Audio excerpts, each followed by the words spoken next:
So this turd is about to steal $16 million. So let's make fun of him.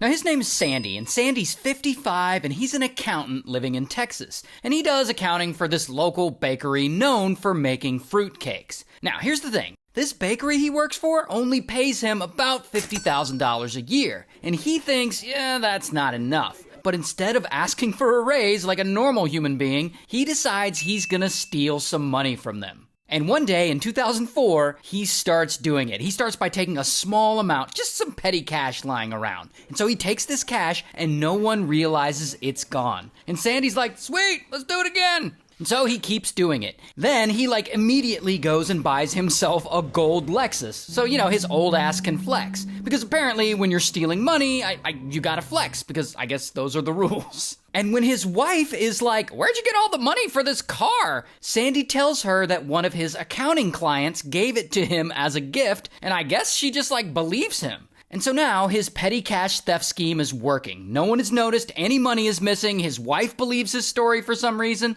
And that is when Sandy is like, I wonder if I could take even more. And so, being the bakery's accountant, he comes up with this whole elaborate scheme to use the bakery's check writing software to embezzle money from them and pay it to himself. And he starts off by basically writing himself a $20,000 check and funneling it into his own account. And again, it works. And he's able to do his accounting abracadabra and cover his tracks, and no one at the bakery knows this money is missing. Because here's the thing about this bakery. This bakery looks like a small town place, but these guys actually sell a lot of fruitcakes, like tens of millions of dollars worth a year. And so they're not going to notice they're $20,000 short. And so, keeping that in mind, he decides, hell yeah, let's do it again. And over time, he steals again and again and again. He keeps writing checks to his own account until he siphoned off a ton of money from this little establishment. And of course, now that he's got all this free money, he's gotta go spend it on some dumb shit. Because, like I said, when you steal money, you gotta flex. That's the rule. And so he goes on these shopping sprees and he buys himself designer clothes. He remodels his whole kitchen with granite everything. He builds this big ass wine cellar at his house and he fills it up with expensive wines. He buys himself a ton of Rolexes because I guess he really likes watches. Now at this point, his gullible ass wife is like, is all this money gonna get us in trouble? And Sandy's like, yeah, if anyone asks, I'll just say it's coming from my accounting clients. And so wife must know Sandy's story isn't adding up. But for whatever reason, I guess she doesn't press him as hard as she should. And maybe that's because he starts buying her a bunch of shit too.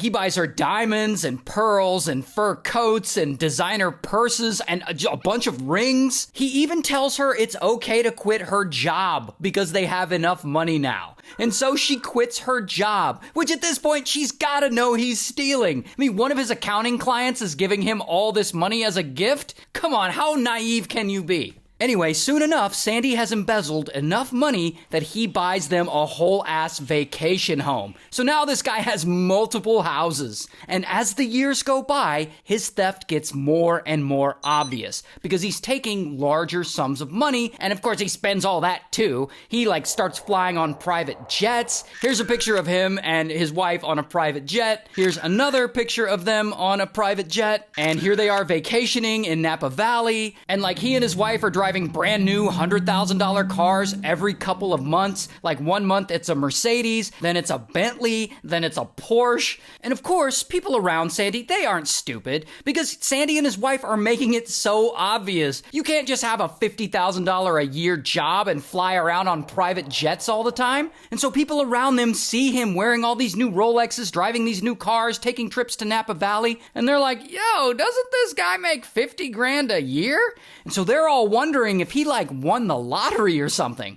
But see, Sandy, he's a smart guy, or at least he thinks he is. He's got this covered. He always has some bullshit story ready. He tells them that he makes a bunch of money on the side flipping cars, or that he inherited the money from a relative, or that it's actually his cousin's private jet or whatever. And I guess people believe him, or at least they don't seem to suspect him of stealing. And all this is great for Sandy because for the first time in his life, he's actually rich. From this Texas bakery, he's stolen more than $16 million.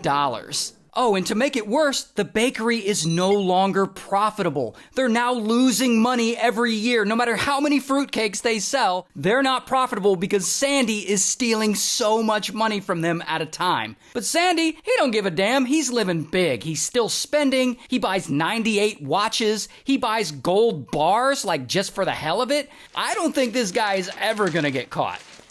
Until... Of course this guy's gonna get caught. Come on. And so years go by, and it's now 2011, and a woman starts working at the bakery. Her name's Symmetric, and Symmetric is an accounting assistant. And so she starts working on these accounts, looking over everything, and she notices some numbers aren't quite adding up. And after about 2 years, it's now 2013, and she sees a big accounting issue, one that couldn't possibly be an accident, because it's money being funneled into an outside bank account. And so she takes this to Sandy because he's her superior. And of course, Sandy makes up some nonsense excuse like, oh, that's because of...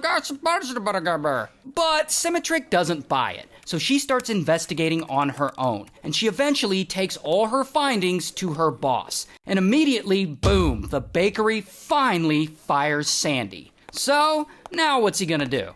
Well, he understands that he's screwed. I mean, the bakery knows that he's been stealing from them for the past 9 years, and so they're definitely going to report him to the police. And this is such a huge amount of money that the FBI is then probably going to get involved. And this scares the hell out of him. And so he decides to stash all his loot so the police can't seize it. And he gathers up all his millions of dollars in jewelry and watches and gold bars and stuff that he bought with the stolen money, and he shoves it into grocery bags. Then he drives out of town over to his daughter's house, and he drops the stuff off there. Then he and his wife disappear for a while. I actually have no idea where they go during this time. But a few weeks later, boom, the FBI goes and raids his house looking for him and any other evidence they can find. This is an actual photo of the raid. And once Sandy realizes the FBI is onto him, he decides to go back to his daughter's house and take his stash of watches and gold bars and shit and throw a bunch of it into the nearby lake. So there's like $500,000 of luxury goods chilling at the bottom of this lake. Regardless, local police eventually find it, and the FBI finds Sandy wherever the hell he's been hiding, and bam, they arrest him.